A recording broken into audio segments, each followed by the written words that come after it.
Hey, welcome everybody to Week 3 of the Cincinnati Bengals Weekly Show. I'm your host, Mike Goodpaster. Right now I want to welcome in former Bengal linebacker Joe Kelly. Hey, what's going on, Mike? Not much. Still trying to get over being screwed by the officials and the team not playing well enough to win too. What was your first take from Sunday's game? You know what? I thought we played well in a lot of spots. I didn't think we played bad. There were a lot of times where our offensive line was playing awful, and that was indicative of how many rushing yards we ended up with. But overall, I didn't think as a team we played a bad game. The one thing I can say, Mike, the Steeler fans, I know, they're listening. I know they're here we go again. But in 20 years of football, man, I've never ever seen as many no calls against our defensive line, especially with those holding calls. There was at least 5 blatant holding calls. Referee is literally right there, man, and how you cannot see it was beyond me. But you find a way to find 3 penalties on us on one play, So. Yeah. I was pissed. I was bothered by the refs in that game, and like always, I know people are going to say we're biased, we're sore losers, and so on and so forth. But I think that it had a direct impact on the outcome of the game. There's some times where it's a missed call here and there, but then there's some calls throughout the game that could have changed the outcome of the game. One of those holds could have changed the game. I mean, he hit Ben, he fumbles the ball, turns into a touchdown. Right. They were. That's what I'm saying. Those missed calls had a huge impact on the game. There's holding all the time. There's holding every play in the NFL. Every play there's holding. And but when you're wrapping your arm around somebody and chokehold them around the neck, chokeholding. Yeah. Or you're literally getting bench pressed by Geno Atkins, and but you are holding on. You can see the jersey and this guy is like right here, man, and doesn't call it.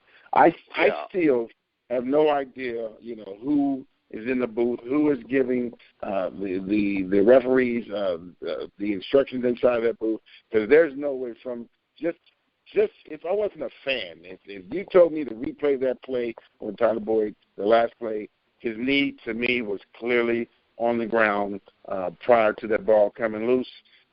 I thought even Pittsburgh, because even Pittsburgh's, their defense was going back on the field because, when they showed the replay, it was obvious that he was down.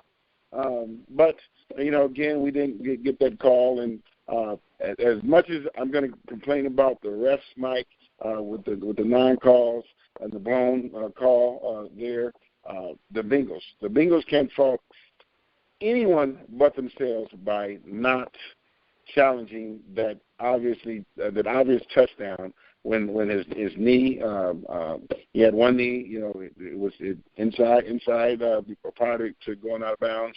That's on the Bengals coaching staff for not challenging it. Yeah. And Mike, I know there's somebody up in the booth, Mike, that is looking out for challenges. And Marvin said up in the booth they told him not to challenge it. Wow. That person should be fired. Yeah. He should be fired, because there's no way.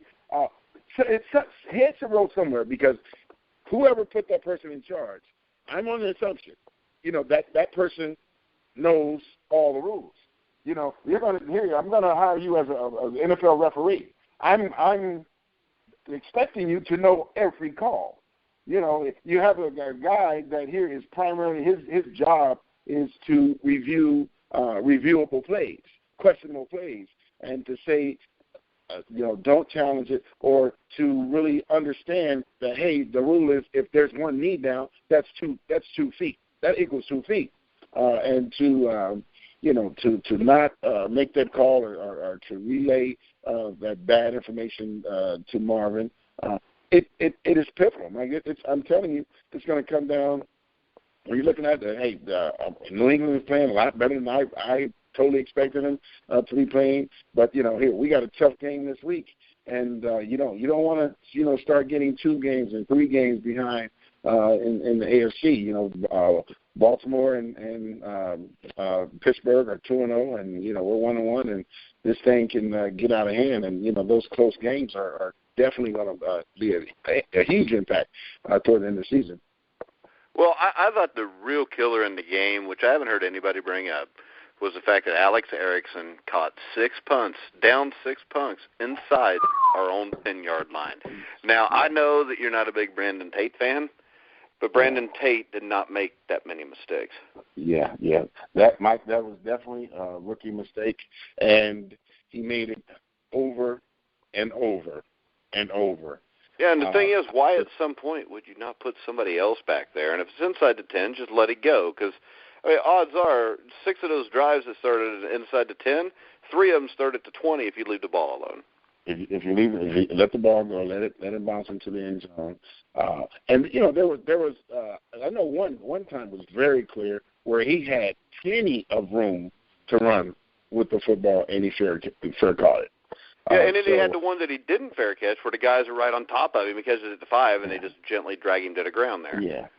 So I know he's a rookie, but, those are mistakes that you can make once, but you shouldn't make it twice.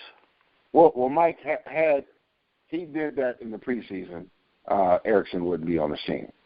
Yeah. He made his team by what he did on those returns, and he did make some plays on the offensive side of the ball, but he made the team on the special teams returning punts, and he totally, I don't know, it's you're in Pittsburgh, here this is the big game, and you're out there in pressure situation, and you just didn't make any smart plays. That wasn't. Well, and smart. the only thing it tells me, if you do that repeatedly and you're still in the game, is the coaching staff's all right with you doing that.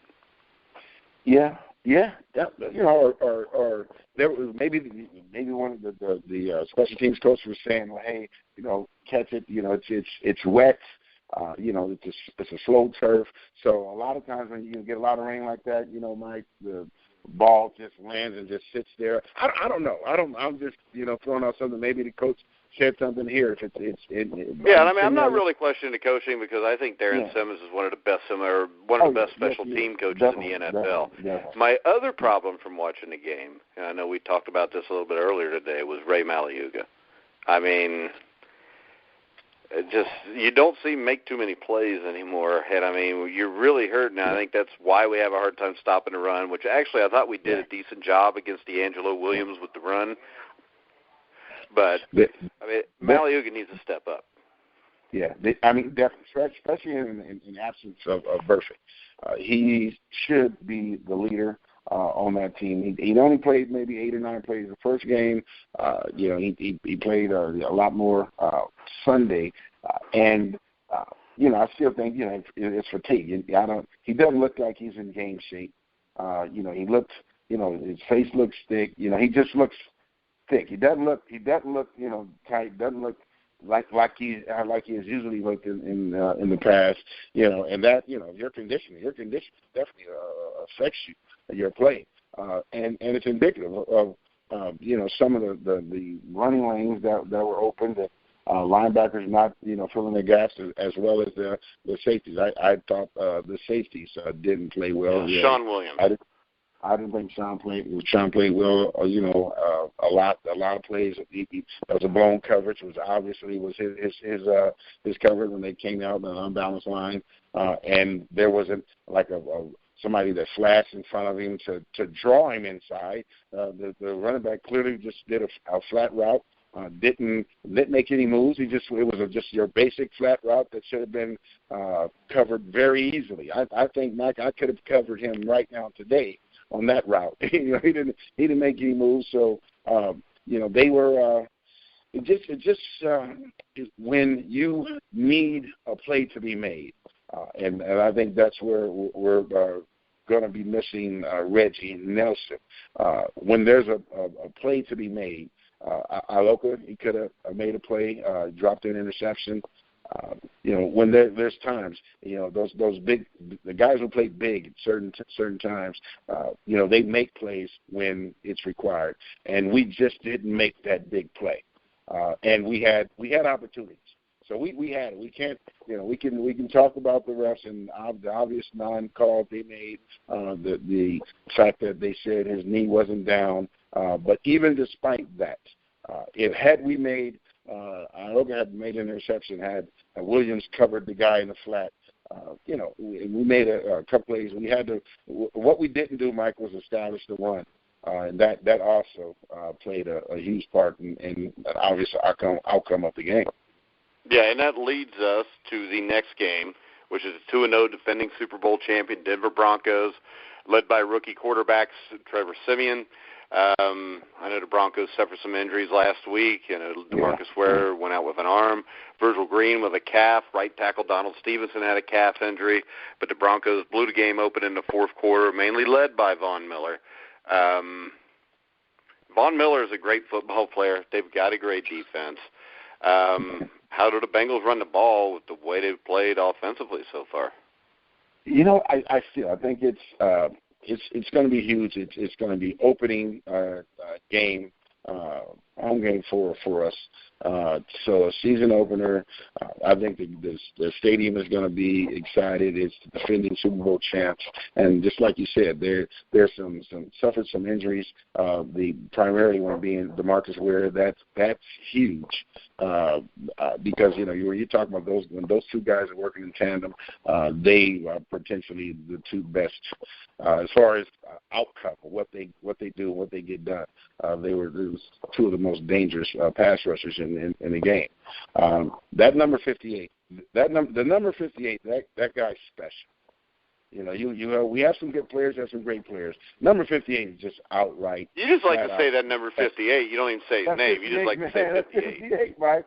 That 58 is special, man. I mean, I'm looking at him. I look at, he's relentless, man. He, just his ability to rush the passer. That's his specialty. That's what he can do best. And what I see from my eyes, he's one of the best pass rushers in the history of the game. And he makes play after play. He makes huge plays every game. And I think we're going to have to definitely neutralize his ability to rush the passer by using the tight end to lock down on him, having a running back chip on him. We definitely going to our offense is going to definitely know where. We should know where 58 is every play, especially in passing situations, and we're going to have to put an extra body on him. I think this game is similar to that Jets game, who has a great pass rush. Most of theirs comes from their defensive line. But I think what you're going to end up seeing is a lot of the screen game again, a lot of the screen game being used as the run game, basically. Mike, I like our matchups, and you talk about boxing and, just techniques make fights. And I think we match up well with Denver. I don't see that they have a really good defense, really good, offensively, they're making plays. But I think man for man and what we have, we match up. I think we match up physically with them. Our scheme. I think with Dalton, I think Dalton can definitely be more successful than A.J. McCarron was last year, and A.J. McCarron had some success against. Yeah, especially in that first half where the Bengals basically moved the ball at will, but then the second half they played too conservatively. I don't think that'll happen with Dalton. And, I mean, if you look at this game, the big key to me is if the Bengals can shut down or at least contain C.J. Anderson, I don't think Siemian is good enough to beat them as a quarterback. I think right now he's a solid young kid. But, I mean, if you look at him, I think he's averaging like 7 yards per completion. Quarterback rating is 74. I mean, so it's not like he's setting the world on fire. He's kind of the guy that will come out and not screw things up and let the defense win the game. Exactly. You're looking at, you got a young quarterback, and anybody in the coaching staff, they're looking for a guy to come in there and not lose the game. We have enough weapons. Our defense is good enough to keep us in the game till the end, and we just need a guy not to lose the game. And you see, that's what he's doing. That's what Carson Wentz is doing in Philly. They're not making those rookie mistakes. They're not throwing. Yeah, but also you got to give Carson Wentz this. He's played the Browns and the Bears. We'll see this weekend when he plays the Steelers if he's still that way. We'll say it's going to be next week, but the bottom line is still the NFL, man. You haven't made the mistakes, or you haven't made rookie mistakes. You haven't thrown bad passes. And when you can do that, your defense can keep you in the game, and your running back can make a play here and there. Your wide receivers, they have very capable wide receivers to go down the field and go across the middle to make some plays. So that being said, like you said, I don't think that Sydney can beat us. I don't think that they're going to just line up and throw the ball and be able to throw the ball successfully against us. I think our pass rush and our defensive line is still good enough to get there, to get to them. Last week, I think our guys, they had some hell of a pass rushes. We making Ben uncomfortable, but Ben is a big guy. A couple times we had him, but we just weren't strong enough to bring him down, and he still made some throws. But I think we bothered Ben last week, and I think our defensive line, I think we can do the same, this week. Yeah, and if you look, their starting right tackle, Donald Stevenson, suffered a severe calf injury. His status right now is uncertain. I think he's listed as questionable right now. So if you take their starting tackle out, their offensive line, if you watch them in the Super Bowl last year, their offensive line is not great. It's not a strength. So I think that if you can limit C.J. Anderson's effectiveness, which he's played really well, I think he's number 6 in the league in rushing, but if we can slow down the run game, even if it's like we did with D'Angelo Williams, because he ran for 90-some yards, but it took him 28, 30 carries. So, if you can keep if you keep Anderson from killing you, then you're forcing the rookie quarterback to win, and in that case, I think we've got him. Yeah, that's why I said we match up well against them, Mike. You look at our defense, what we have, our defensive line, our corners. Our corners played well last week. Kirkpatrick surprisingly played well last week. And if those defensive cornersback can continue to play well, and obviously we need 36 to have a better game, and I'm hoping that he can come out and have a better game, and at least not blow coverages, not blow assignments, not give up big plays. I think defensively we can match up.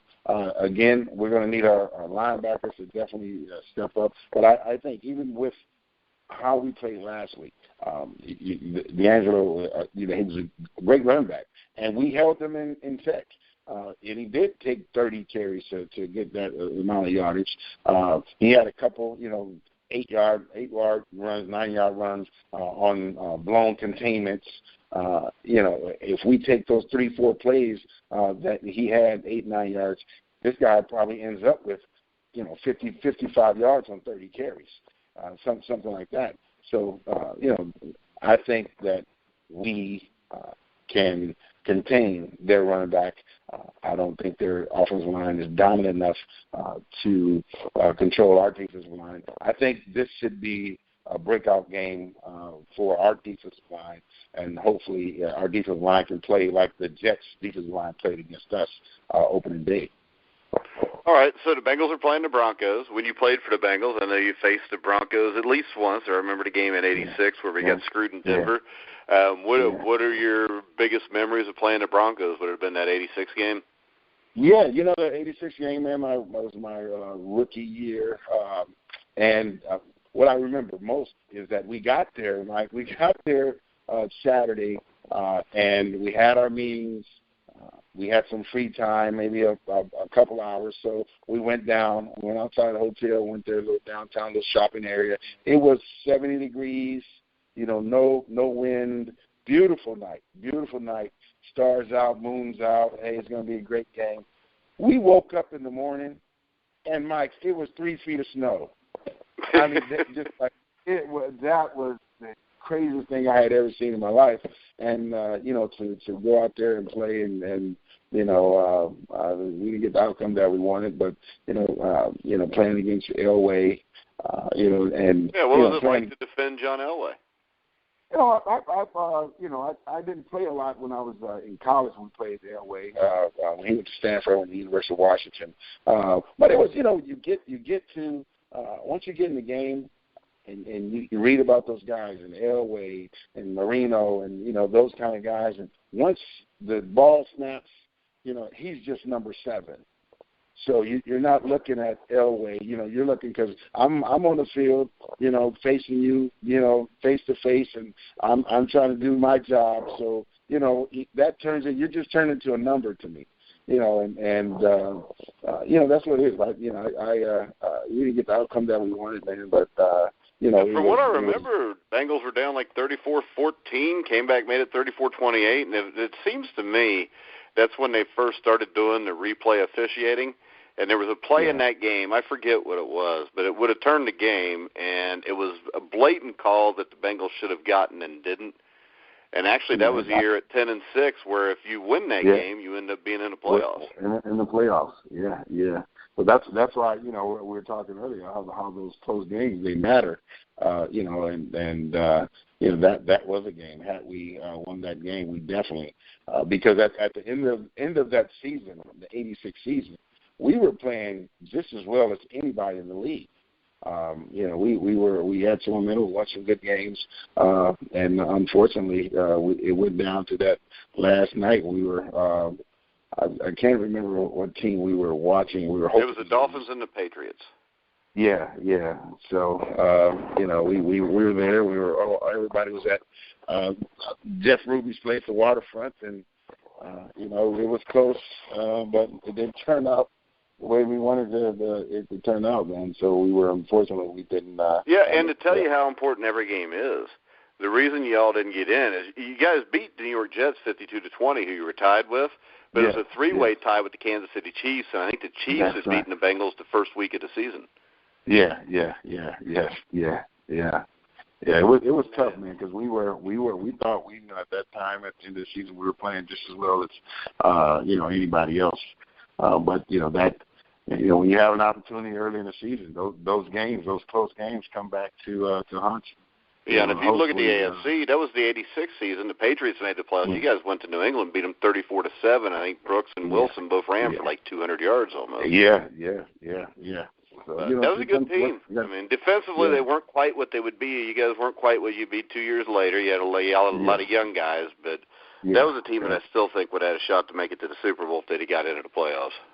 It would have been interesting, but it's you look back, man, like wow, you had an opportunity, but it was great. I can sit up here. I have down here in my man cave a picture of me lining up when I was playing for the Raiders, and it shows me right in front of Elway. So Elway is actually on my wall, of fame. Well, hopefully, thankfully he's on his wall on your wall, and Trevor Simeon's the starting quarterback this weekend. Right. Yeah. Because John Elway would have been scary with this defense behind him. Oh my goodness! Well, I think he showed that in '97 and '98 or '98, '99, whatever that was, when he had a defense and a running game. Mm-hmm. Running game. But all right, so let's go ahead. Let's break down this week. What's your prediction? Bengals Broncos. Mike, I think it's going to be again. It's going to be a tough game, but I like our matchups. I like our matchups better than I liked them last week and against the Jets. I knew the Jets are going to be tough because they had a tough defense. With this team, we have to neutralize number 58's pass rush, and I think that he's going to utilize an extra tight end. And Mike, by the way, I did see that Eifert practiced today. Yeah, he practiced for the first time. I don't know if that means there's a chance he's going to play, but I know he was practicing, which means it shouldn't be too far behind. You're right. So, I think we'll use, a running back or tight end to chip on number 58. And then after that, man, I think our matchups favor us. I think offensively we can make some plays. I think we can go down the field on those guys. And I think our offense, can move the ball. And I think we're actually going to find a running game this week. And defensively, Mike, I think our D-line should dominate. They should dominate. And if they dominate, they play well. Obviously, our linebackers, in my opinion, have been our weak spot. The first game in the last week, even though I like you said, we talked earlier, Vinny Ray, did play a lot better. He's been in the right position, filling the right gaps, staying in the right running lanes. I still think 56 was he's out of whack a couple times. Carlos Dansby. Dansby, yeah, he was out of whack. Yeah, a lot of that could just be being in a different type defense also. Yeah, and it's a different defense without Murphy. That being said, I still think that our defense is going to fare well. I think our offense is going to fare well, and I'm actually looking at us scoring 31, Denver 17. I think that it's going to be a game like that. It's going to be more in our favor than a lot of people think. Hey, Denver's 2-0, defending Super Bowl champions. They're an overall quarterbacks playing well, young quarterbacks playing well. But I think that here this can be a statement game for us, and we can reestablish ourselves after last week's debacle and show that we are a team that's going to be reckoned with in 2016. Yeah, I think the key to this game is running the ball, which I don't think either team can do. So then the next key is who can put the ball up and get it where it needs to be. I think the pass rush is going to be great for both teams against the quarterbacks. And when it comes down to it, Andy Dalton's one of the better quarterbacks in the NFL. Trevor Siemian's a rookie, so I'm going to go Bengals 27, Broncos 17. They need to get this game, though, Joe. I think this is a big game for them. This is huge, Mike, because you look at potentially going down to 1-2, and Pittsburgh, Baltimore being 3-0, New England being 3-0. So already you're down 2 games, and we don't have an easy schedule. So you don't want to put yourselves in a position where you're down 3-4 games in the first half of the season. So we have to win these games. We have to maintain home field advantage. We have to win at home, and in order to stay in striking distance and allow Burfict to come back, allow Eifert to get back, and then once we're shooting on all cylinders. I say bring it on. Once Burfict is back, man. Once Eifert is back, I'd say bring it on, man. We're ready to take on anybody, man. I truly believe that. So it'll be really interesting to see how Eifert felt. If there's going to be any stories tomorrow, how he felt, because obviously he hadn't practiced. Yeah, because that's going to be the big thing. Up there. Yeah, you don't know how that how it's going to feel the day after, doing some running and pounding and turning and cutting. So hopefully it goes well, and we get a major boost and a major surprise by getting Eifert back this week. All right, so Joe, we do a weekly pick'em show. Mark Cooper played for the Broncos. Yes. Mm-hmm. Yeah, guard back in '86, but he gave me a bunch of crap last night, so. I think what we need to do is this. After the Bengals win this game, Tuesday night, we do it at 11 o'clock Eastern if it's not too late. You got to call in and do the show with me, and we'll both attack him. Yeah, that'll work. That'll be fun. Because he said the Bengals weren't close to as good as the Broncos. So. Oh, wow. All right. Yeah, so we got to take care of that because I think the Bengals will take care of it. I look for Dalton to have a big game again. So, guys, make sure you check us out next Wednesday. Actually, we'll be recording a show during the day. Me and Joe will. Cody Core will be a guest, or some Bengal will be next week. The Bengals got a hold of us, told us that it had to be done between 11 and noon. The show will probably air in the afternoon next Wednesday, so we will have a Bengal on with us. But any final words, Joe? Well, I'm hoping our guys are looking at and they're in that locker room looking at each other and challenging each other, and we talk about the refs. We can't control what the refs say. We can't control what they do. If they make a call, we don't make a call. We can't put ourselves in a position to let the refs determine the outcome of the game, and getting that unity, that bond inside that locker room together, man, and coming out Sunday, man, and fighting, hey, and holding this home field advantage, and hey, you're coming into the jungle, damn it. Hey, it's time to go, man. Let's go. We know it was tough. We lost in Pittsburgh, and that rivalry, all the emotions that we had going into that game, and to let it get away from us. we can come back and get back on track. This week, man, the guys can get back because and this it cures. When you win, it cures all. Whatever you talk about, how bad you thought you played, you're winning this league. Everything, it makes everything a little better. And I think our guys are gonna man up and get this thing done. Yeah, and 1 week in the NFL is a long time. If you look last week, everybody was saying the Rams were the worst team in history, weren't going to win, and they couldn't beat Seattle. Yes, exactly. But I still think they're pretty bad since they haven't scored a touchdown. Yeah, there's no offense. No offense. No offense at all. And really, Seattle's offensive line is atrocious, which is going to make it difficult for them to beat anybody unless they fix that. Yeah. But, all right, guys, make sure you check us out every Wednesday for the Bengals Weekly Show. Want to remind you that we also have a L.A. Rams Weekly Show with Tony Hunter, former Rams tight end, one of the better tight ends of the early, mid-'80s, was a star at Notre Dame.